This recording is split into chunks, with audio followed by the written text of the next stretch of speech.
Naughty Dog's 2013 game, The Last of Us, is widely regarded as a masterpiece, one of the best demonstrations of the capability of video games as an art medium. Its characters are complex, its mechanics tight, its writing engaging, and its acting is nothing short of masterful. While its central conceit of a zombie apocalypse doesn't sound particularly innovative at first glance, The Last of Us does have a lot to offer when it comes to the unique twists on the subgenre, particularly when examined through an eco-critical lens. The narrative posits nature as this overwhelming force. Humanity, instead of enforcing their will on their surroundings, are reduced to mere players in the larger food chain, as liable to become prey as predator. However, it also draws from a larger heritage of nature versus civilization rhetoric. And while nature is indeed dangerous to humanity, the wilderness, separated from city life, is still framed as the moral ideal. Without further ado, let's read way too much into... that. Beyond the physical threat the infected pose to the humans that survived the initial outbreak of the prologue, the infection itself suggests a more existential crisis for humanity. As mentioned previously, this is nothing new. Zombies have been used as a symbol to represent any number of thematic horrors. The original zombie of Haiti was a form of chemically induced slavery, to be taken from one's family and forced into manual labor with no control over the body. In fact, The Last of Us is hardly ignorant of this tropal heritage. When Sam, one of the 3 named black characters in the game, is asked about his fears, what he thinks of the infected, he has this to say. What if the people are still inside? What if they're trapped in there without any control of their body? I'm scared of that happening to me. Sam is the only character to speculate about the infected in this way. It's telling that this description about being trapped in one's own body and able to control your actions should come from a young black boy, when the experiences of the first real-world zombies match that description so precisely. The first appearances of the westernized zombie were no less horrific, with the human body alienated by rigor mortis and decomposition, and then crawling from its sacred place of rest as a symbol of mortality, no longer separated just by time, but now approaching to physically seize its victims.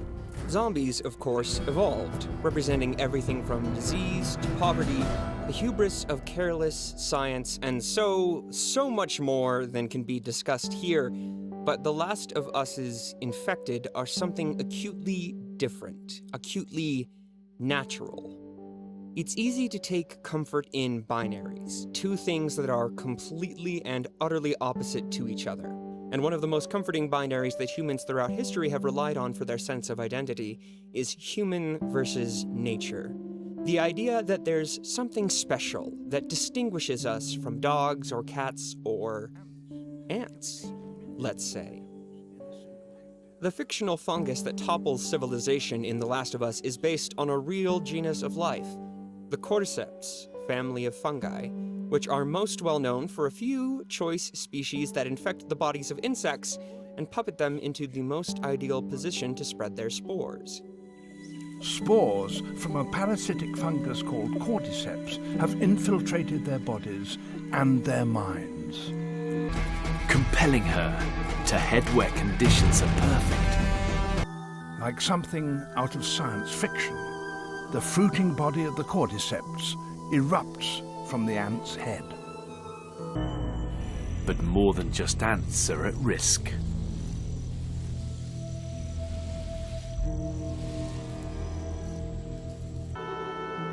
There are literally thousands of different types of Cordyceps fungi, and remarkably, each specializes on just one species. I've dubbed this new species of human-compatible fungi Cordyceps romaros, because I like to pretend that I'm clever. When Cordyceps romaros begins to spread, as with a real-life pandemic, information spreads much less efficiently. Go. So a parasite or something. The collapse of civilization isn't shown in great detail, only implied through a montage of radio clips. The number of confirmed deaths has passed 200.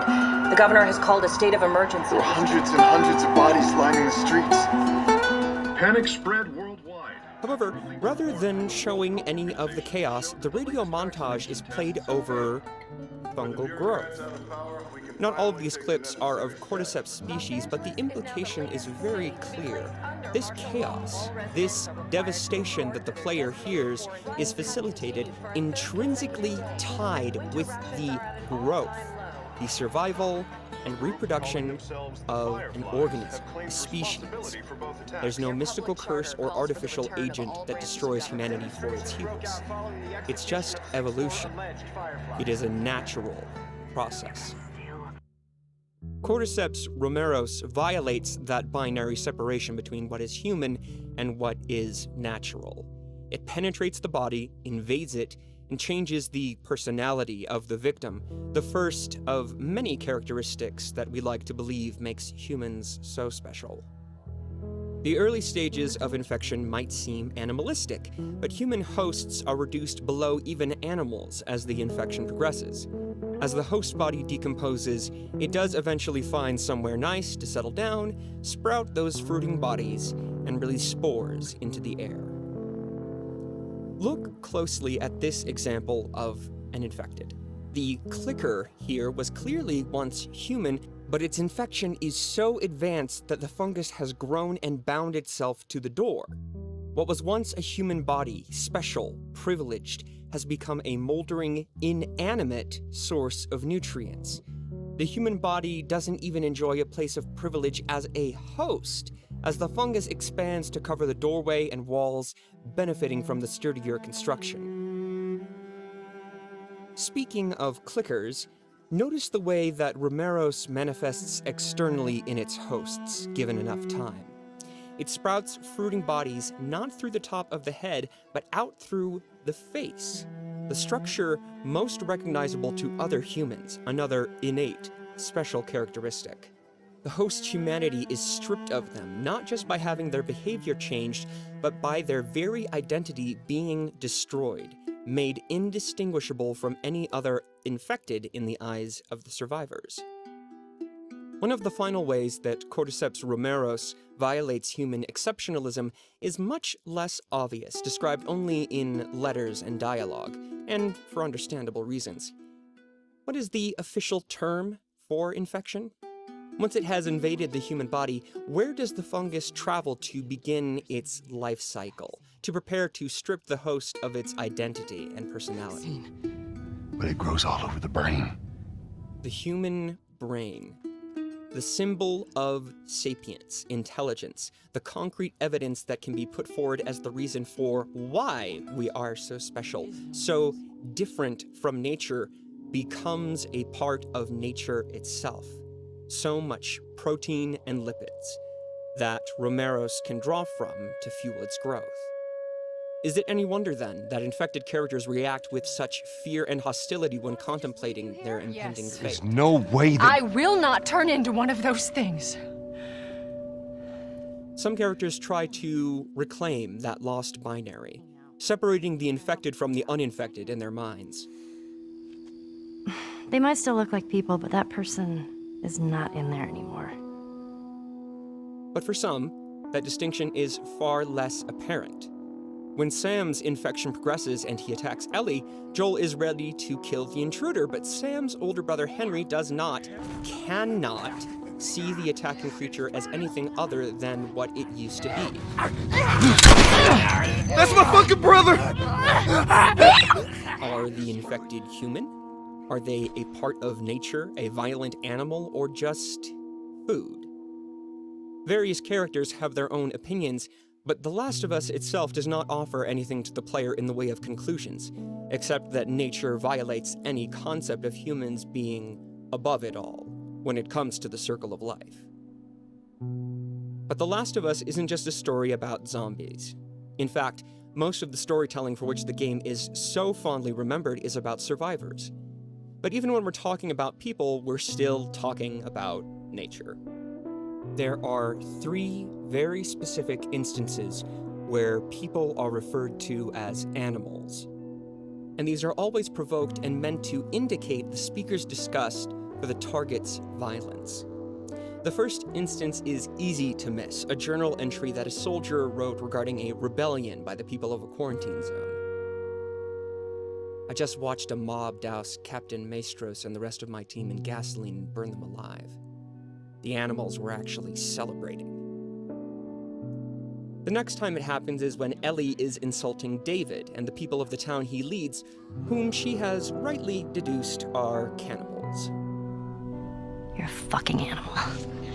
Right after saying this, she drops to her knees and begins to eat some prepared meat with her bare hands, not too unlike, well, an animal.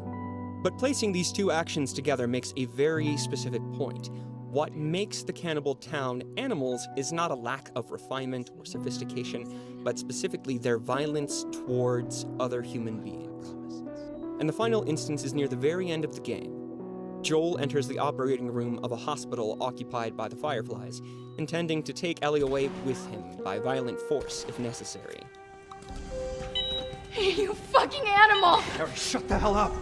Given that Kari's insult comes directly after Joel shoots a doctor, the link between her usage of the word and Joel's violence should not need much clarification. Now, The Last of Us is a violent game. The player kills a lot of enemies, both infected and human, so why would humans be compared to animals only 3 times if there's a supposed link between the term and the act? In most instances, it can be argued that the character is acting in self-defense, trying to survive an attack by people who very much want them dead.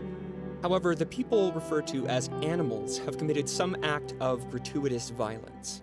The rebels didn't just kill the soldiers, they burned them alive and celebrated in their victims' pain. The cannibals aren't just defending against attacks, they're hunting for food. And Joel is the one to initiate the violence at the hospital, choosing to attack and murder anyone who stands in his way rather than let Ellie die to create a vaccine. Specifically, it's clear that the doctor Joel shoots is not a particular threat to him. The Fireflies Joel killed were all armed and would certainly have shot to kill if he tried to take Ellie with him, but a surgeon with no combat training, armed only with a scalpel, Joel could have easily taken Ellie and left, needing to only subdue the doctor if he had to do anything at all. Joel kills the surgeon out of anger, fear for what almost happened to someone he cared about so deeply. The insult of animal is used so sparingly, so deliberately, that it can be only by choice that the narrative so closely ties these ideas together. For the uninfected, sadistic violence still makes one an animal, something less than, separate from humanity. In the same way that the human body and identity are violated by nature in the form of the cordyceps fungus, human creations are invaded and overwhelmed by nature in the form of more familiar plant and animal life. Vines and ivy climb their way into skyscrapers and strangle school buses. Cars choke on tall grass. A highway underpass collapses under the weight of a carpet of ferns.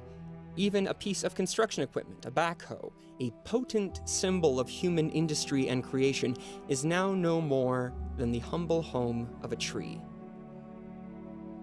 Another way that humans like to assert their superiority over nature is through the domestication or captivity of animals. But with no one left to maintain zoos and not enough resources to feed pets, animals have instead wriggled free, transforming themselves from human trophies into being a distinct, separate aspect of nature. Monkeys colonize the University of Eastern Colorado, and giraffes graze in downtown Salt Lake City.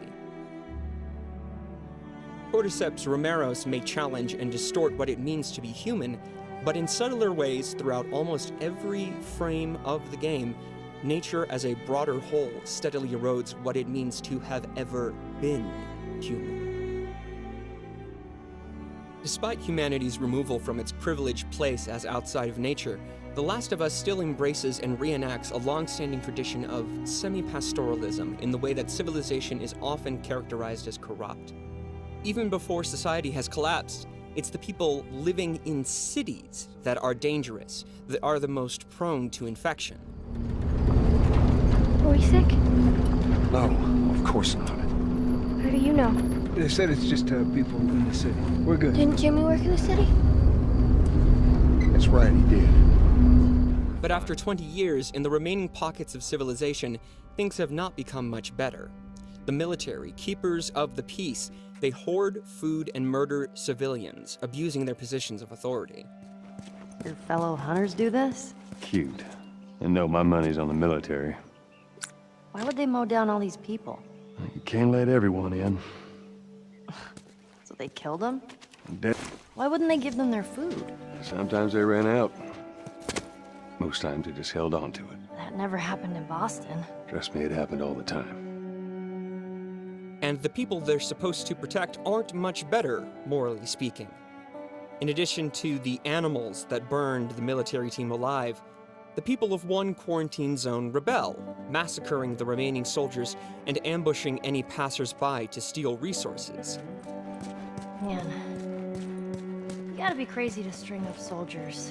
You get people desperate enough, they'll do just about anything. And the people that... Even the stable quarantine zones are filled with despair, oppression, and violence. When describing their previous life in Boston, Joel's younger brother Tommy says, Took care of us. Took care? That's what you call it? I got nothing but nightmares from those years. You survived because of me. Each time Joel and Ellie come in contact with some new town, something new goes wrong. The people of civilization lie. I can protect you. No thanks. They murder.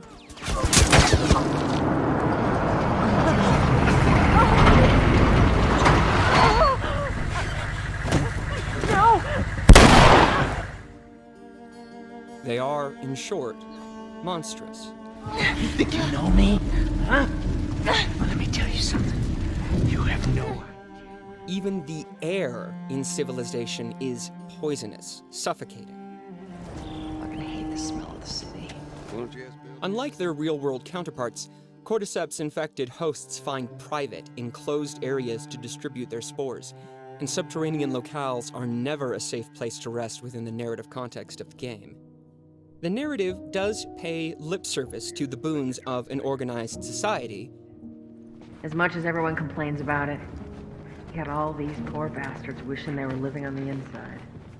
But when there are so many more examples, more instances where the game condemns civilization and the people who try to live in it, it's clear that civilization, people in the city, are not to be trusted.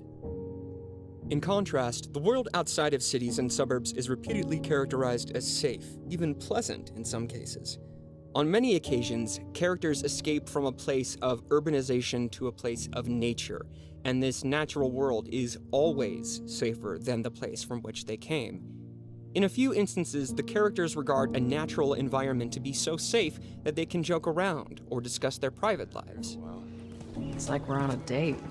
Well, I am the romantic type. Got your ways. What do you mean? You and Tommy. You're not together, so clearly something went down. We just had a bit of a disagreement, that's all. The only reason that I characterize this attitude as semi-pastoral is that, while life outside of the city is characterized as good, it is not characterized as easy. Infected still attack in semi-rural areas. Food and other resources are hard to come by, and conditions are sometimes harsh, to put it mildly. There is one location in The Last of Us that muddies the distinction between wilderness and civilization, which only makes sense, given the way that its very premise distorts the boundaries of what it means to be human. Joel and Ellie's initial reception at Tommy's colony is hostile, to say the least. But once they've identified themselves, they are welcomed with open arms, and before they leave, Tommy makes it clear to them. There's a place for you here, you know. The colony is both urban, it has electricity, a large community of people working together, and yet not urban at the same time. The power plant is the only building made from modern materials and methods, and there's still a fair amount of creative ingenuity required to do anything with the electricity provided by the plant. And while the colony is attacked by raiders, it would seem that all of the other corrupt elements of an urban environment are absent from this slice of civilization. Until the end of the game, where Joel and Ellie return to take their place there. When you look at his actions throughout the game, Joel lies. Swear to me that everything that you said about the Fireflies is true. I swear. He murders.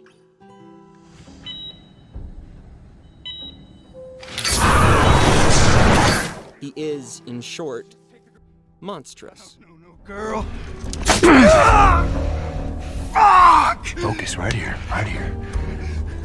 Joel is that piece of corruption that makes Tommy's colony into a true city. There is a lot more that could be discussed in this game. I didn't even begin to scratch the surface of all of the eco-critical meat this has to offer, let alone what might be yielded by some other literary approach.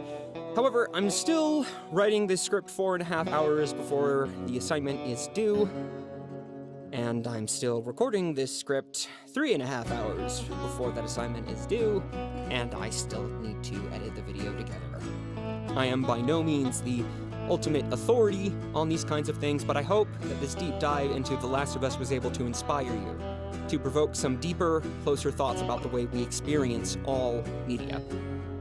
All the game footage was provided by MK Ice and Fire. They're a great channel for full-length game playthroughs. I highly recommend checking them out. All music is from The Last of Us soundtrack, and some additional footage was provided by National Geographic, PBS, and the BBC.